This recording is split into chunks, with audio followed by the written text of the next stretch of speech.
Happy Vlogmas and welcome to Adventure Sean. It's the 11th of December, Christmas is drawing ever closer, and today it's time for yet another home vlog. If you haven't already, check out yesterday's Vlogmas, day number 10, where it was me and Mum in the kitchen doing a little bit of festive treat decorating. So yes, check that out if you haven't already seen it here on Adventure Sean. As mentioned yesterday though, tonight I'm going to take you for a nice little tour of our Christmas decorations here at home. Of course, got the lovely tree here, have a look in the living room at some of the other decorations, and then take you into the back garden and show you the highlight for me of Christmas. I absolutely love all Christmas lights and decorations, and last year I actually got an animated tree with all the lights on there that look absolutely awesome. So yeah, they're all programmed, they can do different patterns, so I'm going to show you a little bit of that. So come and join me, it's time for Vlogmas day number 11.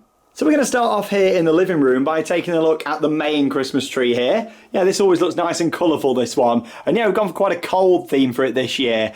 We've got some red decorations, but we tend to alternate it. So yeah, this year, as you can see, it's quite cold. We've got the silver on there. Of course, we've got all the multicoloured lights and the snow-covered tree that, yeah, I really do like. We've had this for quite a few years, the tree now. But I always think it looks better decorations-wise when you go for the cold feel. And of course, have the black baubles on there, silver, white. We've got some robins on there as well, some other birds. There you go. Yeah, there's a robin just over on the branch. Couldn't find him then.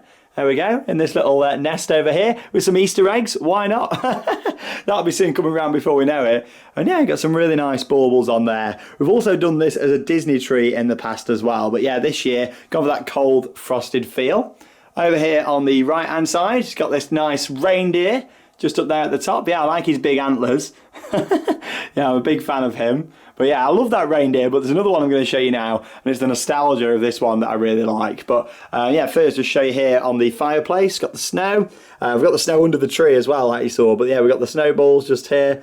And yeah, we got these nice little Christmas robins all the way across. The idea with the snow is just so it kind of hides all the wires because, yeah, it's not battery, it's plug-in. Do you like my Christmas pyjamas? Yeah, I'm not going to go outside in these. I'll put a coat on. I'm a bit chilly, but yeah, I got my Christmas PJs on as well.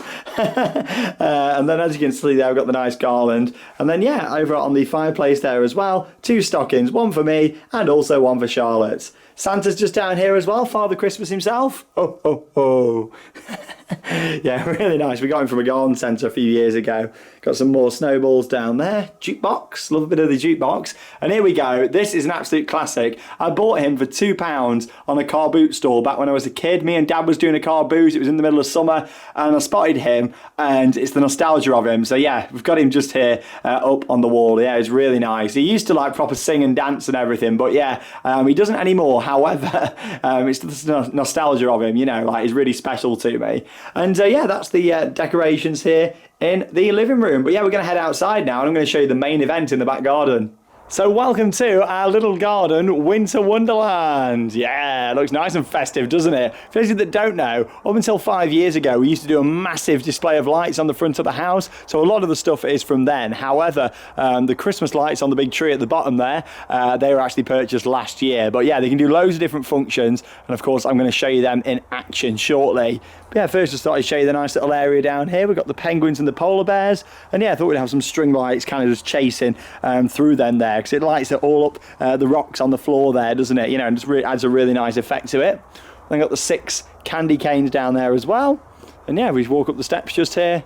You see the nice wreath there up on the lamppost. Yeah, the lamppost does go on, but you don't need it on this time of year because, yeah, we've got all the lovely lights up as we walk down the garden. But yeah, then you've got all these string lights that run all the way down there, across the bottom and also over here as well. Like all of them string lights actually connect to one plug. You can connect, I believe, up to 50 sets, and yeah, with them it's all just on one plug, and then you can change functions and that sort of thing. And the good thing is, hence why you might be thinking, hang on a minute, well, the lights don't carry on across the path. They actually come with like a little extension lead that you can just put in between different sections. It's like this wreath is connected to all them lights via this cable here that runs around. That's the power outlet down there next to the big cannon, and then of course, yeah, you've got all this round here. If you're wondering about the big cannon just there, and also the big gun on the wall, that's part of my theme park collection that's in that building right there, the World of Theme Parks. But yeah, this is a building that you've not seen before, and yeah, I'm going to take you inside here shortly. This was our lockdown project along with the bookworm. That was kind of you know, long-term lockdown project 1. This was lockdown project 2, this one, and this is a home bar that me and Dad made. So I'm going to take you in there shortly. But yeah, we've got all of the nice icicle lights up there on the top. Make our way down past all the lovely string lights and the candy canes to this, the mega tree. Yes, this stands at 15 foot tall.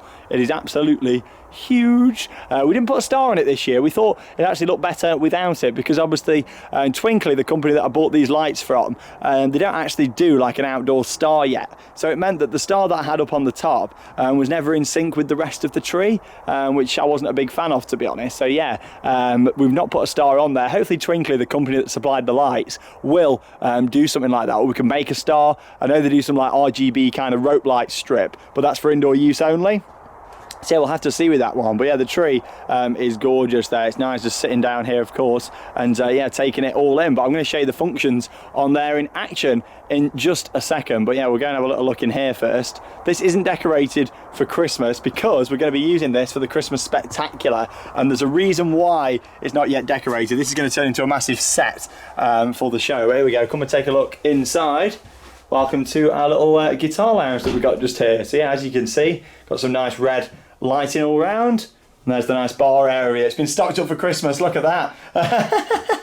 There we go. It's not for me, but there you go. All nicely stocked up. Got all the nice glasses hanging up, some bottles up there, and just a few bottles there on the back wall. I'll stick to the J2O, I think, at the top. But yeah, in here you also get a nice view looking out at the Christmas tree, which is good. And yeah, hot tub, and then the nice views down there, the fields. But yeah, anyway, you're going to see loads of this during the Christmas Spectacular. Little preview for you. This is going to be the set we're using for most of it, and that's why we've done a lot of lights this year. So yeah, stay tuned for that. But yeah, I'm going to show you my Christmas tree in action now.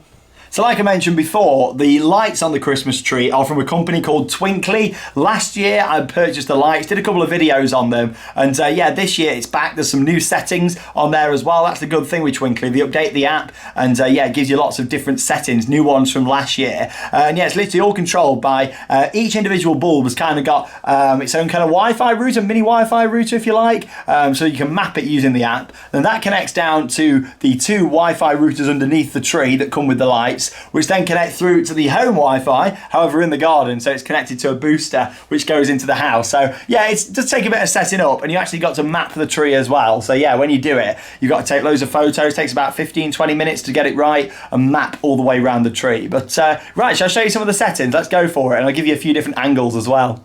Here's a look then at the Twinkly app. So yeah, as you can see there, you got all sorts of different settings all the way down. I've just called my tree Big Tree, as you can see up there at the top. But yeah, you can just change that. You can turn the tree on and off. You can set timers for it. But there we go. Right, so should we try like 3D flag? So if we press that, as we can see here on the app, it actually does the 3D flag effect just there. And then if I pan up just here to the top, there we go, wait for it to focus, and we can see there the tree doing that. So yeah, when I was saying that it takes a bit of time to map it, this is why, just so that you get all the patterns correctly all the way around, like you can see just there. But yeah, that is as easy as it gets. And there we go. If I go back, I mean, we can change the speed. We can bright twinkle. That's quite a nice one. There we go. You can adjust everything. Candy cane. That's a really nice one just there. And I think the tree as well, sometimes we don't have all the other lights on because it looks really effective sometimes if you just have the actual tree just lit up. We can do a horizontal flag coming down just there. And yeah, you literally just slide across in the app. That's a really nice one, like the wave. And that goes up and down. Yeah, you just scroll through the app. That looks great, doesn't it, with the white and blue? And yeah, you just change it. So yeah, it's really cool, isn't it? I'm going to show you a little bit closer now. That's more like your traditional candle-lit style Christmas tree effect. But yeah, it's really nice. Yeah, really cool how you just change it through the app. There's also various different patterns. I mean, we can do a Union Jack just here. You can kind of get that picking up on the camera. It fits with the red, white and blue kind of theme that we've got for the garden. Yeah, got the nice Union Jack. We can do like a fire effect coming from the bottom of the tree just there. You can do pretty much anything, which is really cool. And you can also create your own effects as well, which is really cool. And there we go. That's supposed to be like a spider dangling down. But yeah, like as you can see, you know, it all depends on how you've placed things. This is presents, candy canes coming across the tree. There you go. You can make them out. And obviously, the more lights that you actually have on the tree, the better. And that's going to look. There we go. I'm going to show you a little bit closer now from a different angle. I love seeing the reflection of the tree there in the window as well. And yeah, this is the unicorn setting, which is really nice. Got all the presents under the tree there as well. And yeah, actually, it looks a lot more effective when you stand further back. And like I say, it all depends how many lights you've got on there as well, as to how good the effect is going to look. Because if you close the gaps in even more, you're going to get better patterns and better effects. Now, this does cost quite a bit to buy, but it's definitely worth it. It's more of an investment, like these have lasted great from last year. They were up for a good few months. We kept them up during the lockdown. But yeah, just going to go through a few different settings. That's nice on the green and yellow just there. But yeah, you can pretty much do anything that you want to on this, which is really cool. And it's all just as easy as swiping along just there on the Twinkly app, as you can see. So yeah, literally it's pretty much imminent, isn't it? As we pan just across there, getting all of the different effects. But there you go. Right, I'm going to show you it from a little bit further back now. And we're going to wrap up this little tour of my Christmas lights. Here we go. Here's a nice aerial view for you then from inside, looking out at the tree. And yeah, it's not all about fancy and fast patterns. You also do some slower modes there as well. These are on the ambient setting, as you can see, if you just want it on one colour or slowly moving along. But like I say, it's fully adjustable and you can actually change all the different speed on them there as well. I sound like a right sales rep, don't I? But yeah, there you go. That's my lovely Christmas tree here in the back garden. Oh, I really like it. So festive. Well, there we go. I hope you've enjoyed this home vlog, taking you for a little tour around the Christmas decorations here at home. It's always nice to give you a bit more of an insight into what else I get up to away from theme parks. And yeah, I absolutely love Christmas decorations and lights. And yeah, I love my tree outside. Absolutely awesome. But there we go. I can't believe it. Tomorrow, we're halfway through Vlogmas here on Adventure Sean. Crazy, isn't it? It's going to be day number 12. And yeah, I'm looking forward to sharing lots more. I'm going to be back out again tomorrow on the road, doing something a little bit different. And then yeah, going to be filming some more content from Christmas markets, light trails, and so much more. So there's still lots to come as we get even closer to the big day. That leaves me with one final thing to say. Happy Vlogmas, and see you tomorrow.